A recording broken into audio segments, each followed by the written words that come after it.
আপনাদের নিশ্চয়ই মনে আছে কয়েক সপ্তাহ আগে আপনাদেরকে বলেছিলাম যে জাতিসংঘের সহায়তায় আওয়ামী লীগ রাজনীতিতে ফিরে আসবে। তাই হয়েছে। গতকাল রিপোর্ট এসছে যে জাতিসংঘ বলেছে বাংলাদেশে ডক্টর ইউনূসের সরকারকে যে তারা যেন কোনো রাজনৈতিক দলকে নিষিদ্ধ না করে, অর্থাৎ মূলত আওয়ামী লীগকে তারা যেন নিষিদ্ধ করার কোনো রকম পদক্ষেপ না নেয়।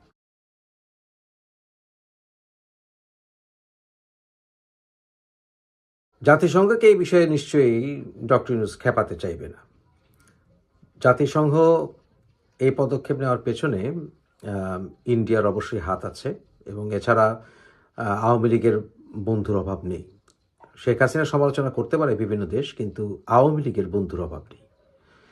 কোনো একটি রাজনৈতিক দলের নেতাদের বিফলতার কারণে একটি দলকে নিষিদ্ধ করা যায় না, মূলত সেই দল যখন কোনো সন্ত্রাসী কর্মকাণ্ডের প্রিন্সিপালে বিশ্বাস করে না।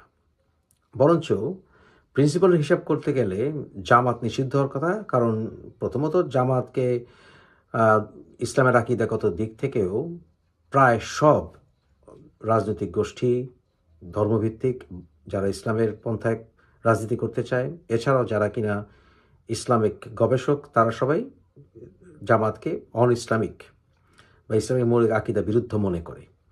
জামাত বরঞ্চ অনুপ্রাণিত করেছে ইসলামিক স্টেট, আল কায়দা ওদেরকে। এর প্রমাণস্বরূপ সেই ইসলামিক স্টেটের বাগদাদি জুমার এক খুতবায় মওদুদির ভূয়সী প্রশংসা করেছিল।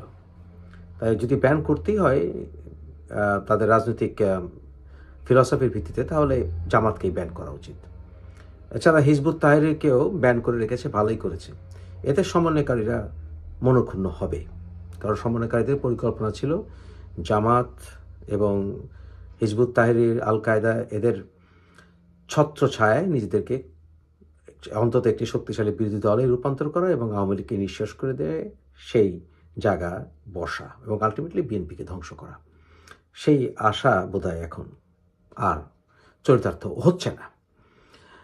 পরবর্তী পদক্ষেপ হবে জাতিসংঘের যে রিপোর্টটি এসলো জুলাই অগাস্টের ব্যাপারে, সেটা আপনাদের বলেছি যেটা অপ্রতুল এবং এটা পক্ষপাততুষ্ট এবং এটা ইনকমপ্লিট। কিন্তু জাতিসংঘ বলেছে যে তারা আরও এই বিষয়ে ইনভেস্টিগেশন করতে চায়। ইনভেস্টিগেশন তাদের আসলে মূলত কমপ্লিট হয়নি, এই ইঙ্গিতে তাদের কথাবার্তায় পাওয়া গেছে। কিন্তু সামনে যে বিষয়টা ইনভেস্টিগেশন আসবে সেটা হচ্ছে যে এই জুলাই অগাস্টের পরবর্তীতে যে আওয়ামী লীগের নেতাকর্মীদের উপরে যে নিধন চালানো হয়েছে এবং তাদেরকে যে সুষ্ঠু বিচার থেকে ডিপ্রাইভ করা হচ্ছে ইত্যাদি বিষয়গুলো আসবে সামনে। এবং ইউনূস সরকার যেভাবে তারা কমপ্লিসিট হয়েছে এই সকল ইসলামিস্ট মৌলবাদী গোষ্ঠীগুলোকে জাগতে, সেই বিষয়গুলো আসবে সামনে। আমরা আশা করি এটা আসবে। সেই বিষয়ে আমাদের পক্ষ থেকে যেখানে যা প্রেশার দেওয়া দরকার সেটা আমরা দেব। এবং ইউনূস সরকার by default state sponsor terrorism চালিয়ে যাচ্ছে। আপনাদেরকে আমি বারবার বলেছি, জাতিসংঘ যখন বলল যে আওয়ামী লীগকে ইঙ্গিত করে আসলে যে কোনো রাজনৈতিক দলই ব্যান করা যাবে না, পরবর্তী পদক্ষেপ আসবে যে তাদেরকে রাজনৈতিক কর্মকাণ্ড থেকে বিরত রাখা যাবে না, অর্থাৎ তারা তাদের রাজনৈতিক কর্মকাণ্ড চালাবেন। এটাই গণতন্ত্র, এটাই গণতান্ত্রিক পরিবেশ। এবং সেই ক্ষেত্রে তাদেরকে কোনো প্রকার বাধা দেওয়া যাবে না, তাদের যেই রাজনীতি করার যে অধিকার।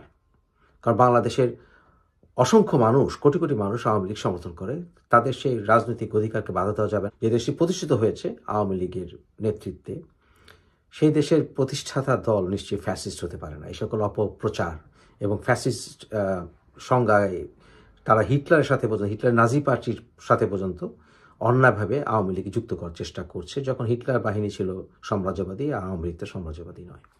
কিন্তু সাম্রাজ্যবাদী হচ্ছে এই বৈষম্য বিরোধীরা, তারা ভারত দখল করে ফেলতে চায়। অতএব পরবর্তী পদক্ষেপ হবে যাতে করে তাদের রাজনৈতিক কর্মকাণ্ডে বাধা না দেওয়া হয়। সেই ক্ষেত্রে আওয়ামী লীগের উচিত হবে দ্রুত একটি কমিটি করা, নতুন কমিটি করা, এবং যাতে করে জাতিসংঘ তাদেরকে ভালো করে ব্যাকআপ করতে পারে এবং কর্মকাণ্ড যেন শুরু করতে পারে। যেটা করতে পারে তারা, যে নাহিদার ইঙ্গিত দিল যে আদালতে যাবে আওয়ামী লীগের রাজনীতির বিরুদ্ধে, যাক। আর আমাদের মতো লোকরা সেখানে থাকলে 2 মিনিট টিকতে পারবে না কোর্টে যদি সুষ্ঠু বিচার হয়। আর দ্বিতীয়ত হচ্ছে এই বিচার প্রক্রিয়া চলাকালীন সময়েও আওয়ামী লীগকে নিষিদ্ধ করা যাবে না।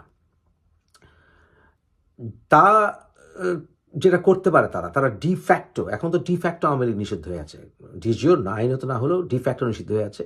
এবং নিষিদ্ধ করার ক্ষেত্রে তারা দেখতে পাচ্ছি যে তারা আওয়ামী লীগের কোনো নেতাকর্মীকে বাইরে আসতে দেয় না, কথা বলতে দেয় না। আওয়ামী লীগের আসন তো ঘরবাড়ি ভাঙে, এই যে তারা সন্ত্রাস চালিয়ে যাচ্ছে এটাকে বন্ধ করতে হবে, কারণ এই বিষয়ে পদক্ষেপ নিতে হবে আওয়ামী লীগের পক্ষ থেকেই, যে তারা ডিফ্যাক্টো বাস্তবিক ক্ষেত্রে আওয়ামী লীগকে রাজনীতি করা থেকে বিরত রেখেছে, এই বিরত রাখা যাবে না।